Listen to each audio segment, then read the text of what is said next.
আজ আমি আপনাদেরকে দেখাবো ফুচকা রেসিপি। এখানে নিয়েছি ফুচকা, এখানে আমি টকটা নিয়েছি। টকটার মধ্যে কী কী দেবো, যা যা দেবো সেটা আপনাকে দেখাবো। এখানে আলু সিদ্ধ করে রেখেছি, আলুতে দেবো ধনিয়ার পাতা, শুকনা মরিচ, পেঁয়াজ, লবণ, চাট মশলা, মরিচের গুঁড়া। এখানে নিয়েছি শসা, ডিম, ধনিয়ার পাতা, এটা দেবো হচ্ছে টকের মধ্যে। এখানে নিয়েছি লেবু কুচি করে, লেবুর অংশ কুচি করে। ভালোভাবে কথা বলতে পারি না, কিছু মনে করবেন না, জাস্ট আমি প্রথম ভিডিও বানাচ্ছি। এখানে আমি আলুটা মেখে নেব সুন্দর করে। এখানে আমি আলু ভর্তাটা করে নিয়েছি। এখন আপনাদের দেখাবো টকটা আমি কিভাবে তৈরি করব।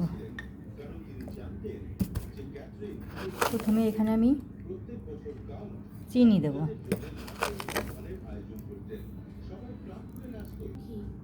এখানে আমি পরিমাণ মতো লবণ দেব,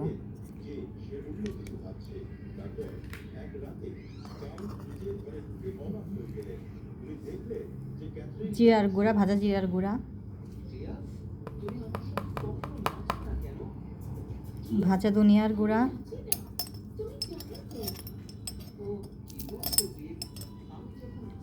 চিলি ফ্লেক্স,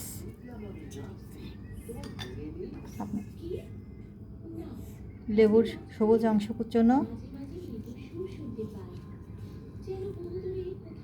ধনিয়া পাতা কুচি,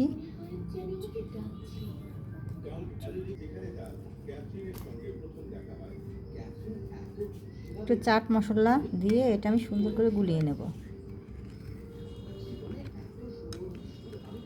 এইভাবে আপনারা টকটা তৈরি করলে সুন্দর একটা ফ্লেভার পাবেন।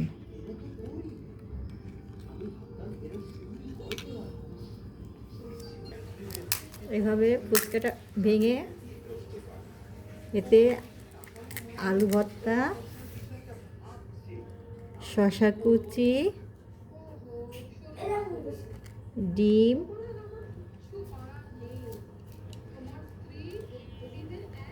টক এভাবে খেতে হবে।